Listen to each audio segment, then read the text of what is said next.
여학생이 대낮에 주택가에서 성폭행을 당하고 버스로 납치됐다가 극적으로 탈출했습니다. 피의자는 그 후 차를 몰고 지방으로 도주하다가 교통사고를 내고는 결국 덜미가 잡혔는데요. 황당한 변명까지 내놓았다고 합니다. 이 사건도 좀 들여다보겠습니다.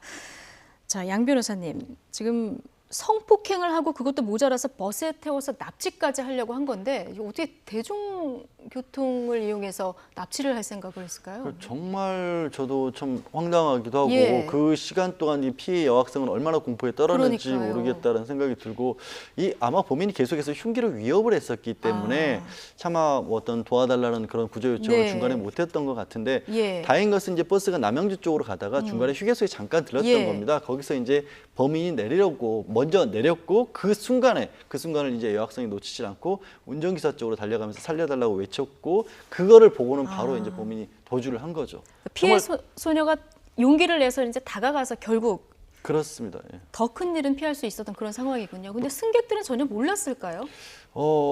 계속해서 흉기로 위협을 예. 하거나 이거는 나오지 않았습니다는 몸에 상처가 날 정도의 어떤 위해를 예. 가했다라면 충분히 그럴 수도 있죠. 그런 사건들이 아주 가끔 있었거든요. 지하철이나 네. 공공장소에서도 어떤 성적인 행동을 했는데 알고 예. 보니까 흉기로 위협을 당하고 있었던 상황도 종종 있었습니다. 그러니까 20대 소녀 충격이 얼마나 클까 말씀하신 대로 정말 그게 제일 걱정인데 그런데 사건이 일어나는 곳이 대낮 주택가 아닙니까? 참 대범한 범인인 것 같습니다.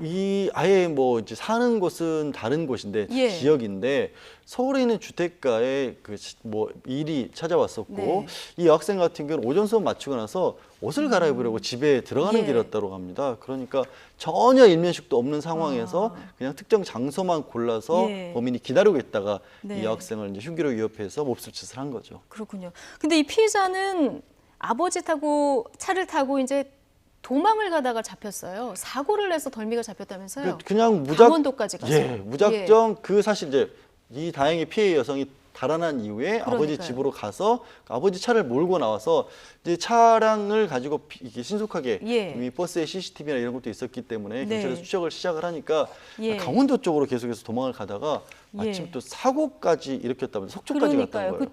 도망가고 사고 내는 화면이 저희가 있는데요. 화면을 보면 굉장히 요리조리 피해 가기도 하고요. 그리고 사고를 내는 모습은 굉장히 속도가 높아서 좀 아찔하다 이런 생각도 드는데 영상을 좀 보여주실까요? 지금 저 화면입니다. 지금 반대편 차선에 있는 차를 정면으로 저렇게 받아버린.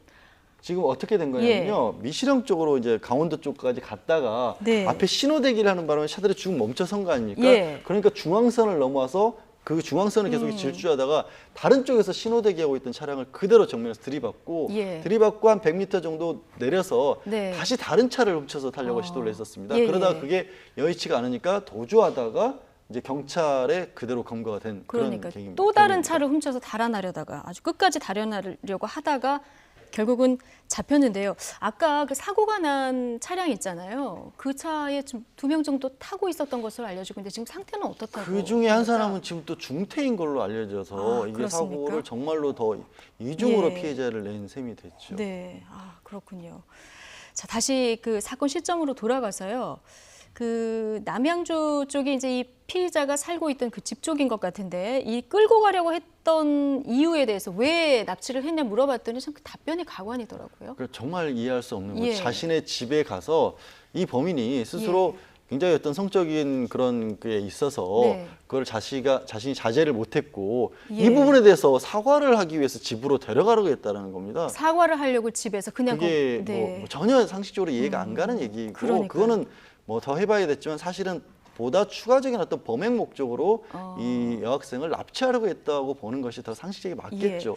동일 전과가 좀 있습니까, 이 피의자? 비슷한 종류의 전과가 있는 것으로 네. 알려져 있습니다. 그런데 뭐 전자발찌라든가 이런 관리는 못하는 상황이었나요? 전자발찌는요. 전자발찌를 뭐 착용시키는 경우가 성범죄자라든가 살인죄라든가 뭐 유한 납치 이런 경우가 있는데 네. 성범죄와 관련해서는 재범을 했었을 때 그러니까 폭행이 됐든 추행이 됐든 비슷한 종류의 죄를 짓고 나서 예. 집행 마치고 10년 이내에 재범을 했을 때 아니면 네. 성범죄자를 가석방을 할 때 이럴 때 전자발찌를 착용을 시키기 때문에 이번 사건 전까지는 전자발찌 착용 대상자가 아니었던 거죠. 그렇군요. 오늘 오전부터 영장실질 심사가 있는데 구속 여부는 잠시 후 한 3시 정도 나올 것 같다는 게 구속을 취재 예. 구속을 피하기는 어려울 것 같습니다. 예. 사고 자체가 워낙 컸고 나이도 네. 그렇고 주거나 이런 부분에 본인이 직접 지어지지 않은 상황이기 때문에 구속될 것으로 보입니다. 네, 알겠습니다. 자, 여기까지 듣겠습니다. 양지열 변호사였습니다. 고맙습니다. 네, 고맙습니다.